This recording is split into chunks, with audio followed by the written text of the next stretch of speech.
சொல்லி முடிக்கிறேன். பியானோ கடைக்கு போனீங்கன்னா, அமெரிக்காவில் பியானோ வாசிக்கிறோம் இல்லையா, பெரிய பியானோ. நம்ம சர்ச்செல்லாம் கீபோர்டு தான் இருக்குது. இது உதவாது. ஆமேன். இது 1,00,000 ரூபாய்க்கு வாங்கிட்டு 1 வருஷத்துக்கு அப்புறம் விற்றா 30,000 ரூபா கூட தேராது.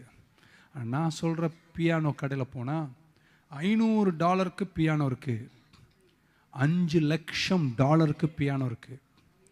நான் கடைக்காரனை கேட்குறேன், யோ இதுவும் அதே மாதிரி தான் இருக்குது பார்க்குறதுக்கு சைஸு, அதுவும் அதே மாதிரி தான் இருக்குது, என்னத்துக்கு அவ்வளோ வேலை அதுக்கு? இது 500, அது 5,00,000. அவர் என்ன தெரியுமா சொல்கிறாரு? வாங்க சொல்கிறேன்னு காட்டுறாரு. அந்த மரம் இருக்குது பார்த்தீங்களா, பியானோ உண்டாக்குற மரம், அந்த மரம் $500 மரம், காட்டு மரம் வெட்டினது. ஆமீன். அது சாதாரண மரம்.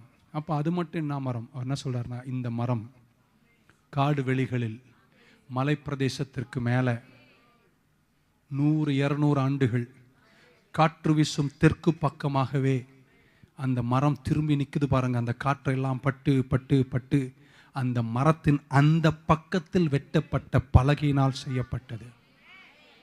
ஏன்னா இது 200 வருஷம் காற்றையும் மலையையும் வெயிலையும் அடித்து வாங்கின அந்த மரத்தின் இந்த பக்கம் வேற, அந்த பக்கம் வேற. கிழக்கு மேற்கு இருக்கு பார்த்தீங்களா, அந்த சூரியன் உதித்து வருகின்ற வெயிலையும் காற்று வீசுகின்ற பகுதியிலும் வீசின அந்த பக்கத்தின் மரமே, அதை அறுத்து பார்த்தாலே ஒரு வித்தியாசமாம். அதுக்கு வேல்யூ ரொம்ப அதிகம்.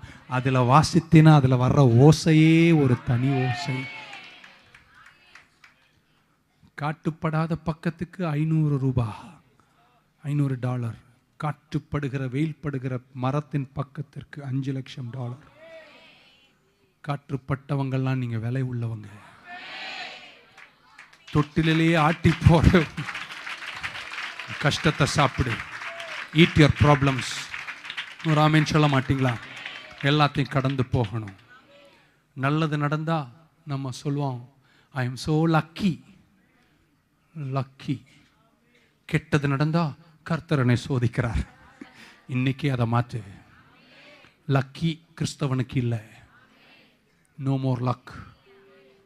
அன்றியும் அவர் தீர்மானத்தின்படி அழைக்கப்பட்ட சகலமும் லக்கே கிடையாது.